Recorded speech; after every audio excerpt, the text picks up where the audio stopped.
Good morning. This is One Crazy Mama coming at you again with another morning devotional. Today, I want to go start first with our Bible reading. It comes from Psalm 139, verse 14. I praise you because I am fearfully and wonderfully made. Your works are wonderful. I know that full well. This is a hard verse for me. To admit that God sees my flaws and that he still loves me as his child. Because I see my flaws and I beat myself up about them. I am not forgiving to myself at all. I have learned to understand that maybe not everything is my fault.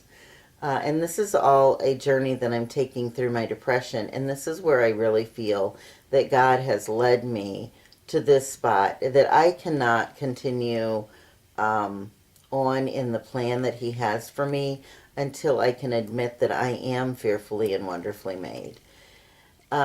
So it's just amazing to me when I can connect my relationship with my children and God's relationship with me. When I can see the similarities between a parent and a child. And God's character is in me.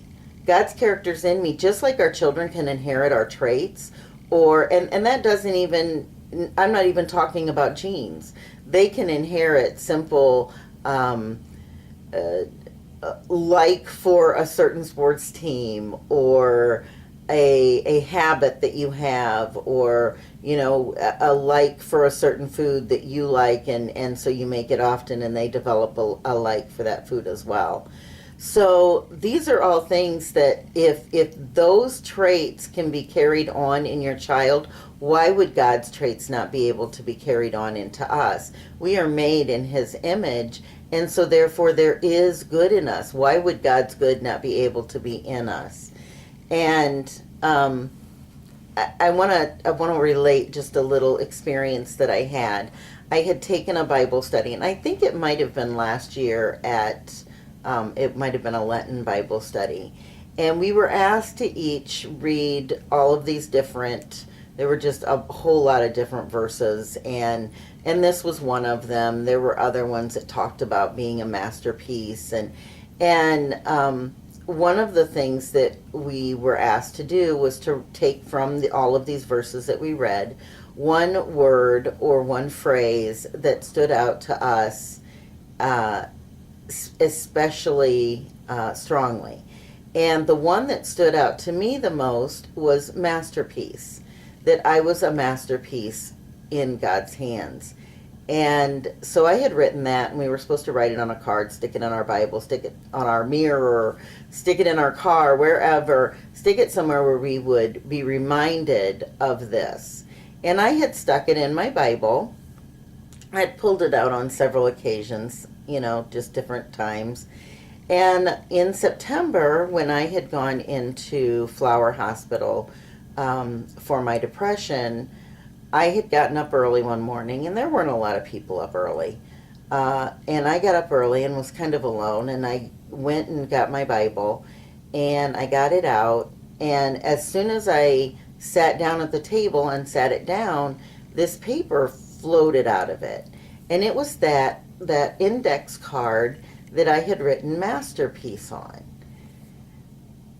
And I sat and I just thought, and here I was in this deep depression, so severe that I didn't care to live anymore, so severe that I didn't see any worth in me. And here was God once again telling me that I am his masterpiece. And so I recall that story to myself multiple times, just kind of in my head, to remind myself that I'm his masterpiece. And this struggle that I'm going through right now is part of God turning me into who he needs me to be, and so that he can finish that journey that he has set for me. Now, the meaning of the word masterpiece is a work of outstanding artistry, skill, or workmanship. And to think that I am one of those, that is so amazing. And then I think, how can God, because my human nature comes back in, my depression comes back in, my flaws come back in, and I'm like, oh, but I'm not an amazing work. I'm not. Um, and then I have to stop and I have to think about my own children. And I think of my children as outstanding pieces of artistry. Don't we do that with our kids? Wow, my gosh, my kid is so smart. I'm so proud of him. My kid is so good at sports, so talented at this other thing, so loving, such a wonderful person. Why then do we deny God that ability to instill in us that He thinks that of us as well? So, one crazy mama. I will talk to you later.